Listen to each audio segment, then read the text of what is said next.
This is ANN News Brief.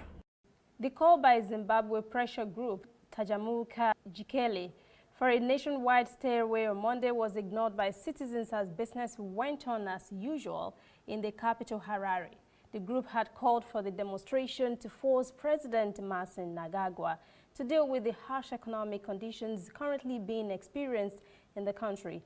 It was also supposed to force roundtable negotiations among all political parties. The movement leader promised Kanazi has been hiding since the January violence. He was seen on social media asking Zimbabweans not to report for work at their different workplaces on Monday. His call fell on deaf ears. Nakalaze, also with other movement leaders, has accused the president last week of causing suffering in Zimbabwe. The group cited lack of electricity and rising prices of basic goods. Zimbabweans have rejected the group's call to shut down the country. A debate on legalizing marijuana is causing varied opinions among government agencies in Namibia. Police are at the top of the list of those opposed to the legalization. The Health Ministry is said to be in the middle, while the Namibia Medicines Regulatory Council wanted to be an investigation first to determine demand. It also wants to know how it would work. A local newspaper, the Namibian, reports official discussions are already underway. It also says NMRC had indicated at a meeting in March that there was notable increase in applications to use cannabis. Stay with us to be back after this short break.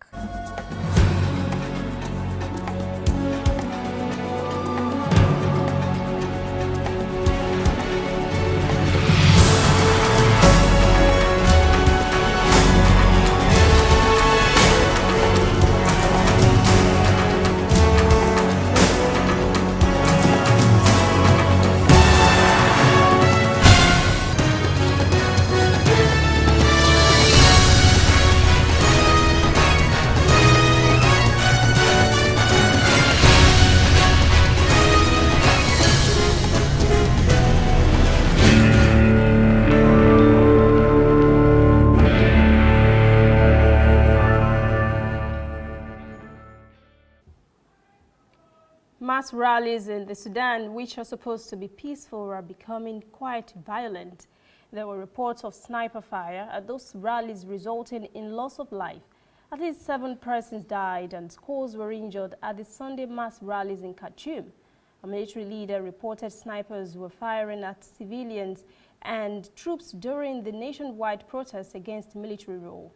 There was panic in Khartoum as thousands of protesters marched towards the country's defense ministry nearly 3 months after the military ousted former President Omar al-Bashir.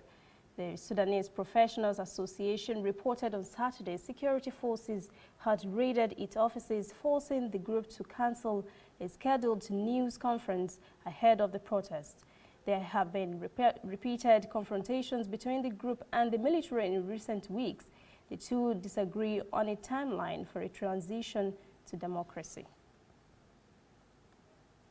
That's ANN News Brief. For details on these and other breaking stories, visit our website, annafrica.news.